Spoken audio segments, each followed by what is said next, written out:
నా పేరు మైలిపిల్లి ఆనందరావు. ఇక్కడ Sri Durga Gangabhavani fish traders association ప్రెసిడెంట్గా ఉన్నాను. నేను ఈ ఫిషింగ్ హార్బర్లో దగ్గరగా 27 సంవత్సరాల నుంచి ఇదే ఫిషింగ్ హార్బర్లో జీవనం సాగిస్తున్నాను. ఇప్పుడు నేను ఇక్కడ వ్యాపారం చేస్తాను. వ్యాపార పరంగా అలాగే బోట్ల పరంగా మాకైతే చాలా ఇబ్బందులు ఉన్నాయండి. అది ఏంటి అంటే ఇక్కడ బోట్లు ఒక రోజు నుంచి 45 రోజుల వరకు ప్రయాణం చేసే అంత కెపాసిటీ ఉన్న బోట్లు ఉన్నాయన్నమాట. ఒక రోజు 2 రోజులు 3 రోజులు వెళ్ళే బోట్లకి ఇప్పుడు ఏదైతే డీజిల్ కాలుతుందో అలాగే 30 రోజులు 40 రోజులు ఫిషింగ్ చేసే వాళ్ళకి కూడా డీజిల్కి సంబంధించి సబ్సిడీ పరంగా ఒకటే వస్తుందన్నమాట. ఈ తక్కువ రోజులకి వెళ్ళే సబ్సిడీ వాళ్ళకైతే అది వర్కౌట్ అవుతుంది. ఎక్కువ రోజులకి వెళ్ళే వాళ్ళకి ఆ ఇచ్చే సబ్సిడీ కానీ అంటే వాళ్ళకి ఫ్యూయల్ ఎక్కువ కాలుతుందండి. వీళ్ళు 2 KL 3 KL పట్టుకెళ్తే వాళ్ళకి 5 KL 6 KL కూడా ఖర్చు అవుతుంది. అప్పుడు గవర్నమెంట్ ఏంటంటే సబ్సిడీ ఇన్ని లీటర్లకంటూ ఒక సబ్సిడీ ఇస్తుంది. ఆ ఇవ్వడం వల్ల ఈ పెద్ద బోట్లకి కొద్దిగా వర్కౌట్ అవుతుంది.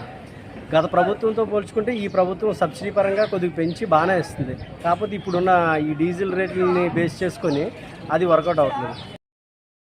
ఇంత పెద్ద హార్బర్లో రోజుకు 30,000 మంది జీవనం కొనసాగిస్తున్న ఇలాంటి ప్రాంతంలో మరుగుదొడ్లు లేవండి. ఆడ మగ ఎవరైనా సరే ఆ అత్యవసర పరిస్థితుల్లో ఎక్కడికైనా వెళ్ళాలంటే అది ఎంత దౌర్భాగ్యమైన స్థితి అనేది మేము నోరుతో వర్ణించలేము. ఇంత పెద్ద హార్బర్కి ఒకే ఒక సులభ కాంప్లెక్స్ ఉందండి. అది కూడా ఎప్పుడు ఉంటుందో ఎవరికి తెలియదు. ఇంకొకటి వాటర్ ఫెసిలిటీ లేదు, తాగడానికి మంచినీళ్ళు ఫెసిలిటీస్ ఎక్కడా లేవు, కరెంటు ఫెసిలిటీస్ లేవు, సీసీ కెమెరాలు లేవు. ఇలాగ ఈ ఫెసిలిటీలు లాగే లాస్ట్ టైం ఫైర్ యాక్సిడెంట్ జరిగింది.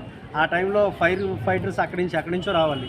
అదే ఫైర్కి సంబంధించిన ఫైర్ అండ్ సేఫ్టీకి సంబంధించినవి హార్బర్లో ప్రతి జెట్టీకి సెట్ చేసి ఉంటే అంత పెద్ద నష్టం జరిగి ఉండేది కాదు. అలాగే నైట్ టైం దొంగతనాలు కానీ ఇలా రకరకాలు జరుగుతూ ఉన్నాయి.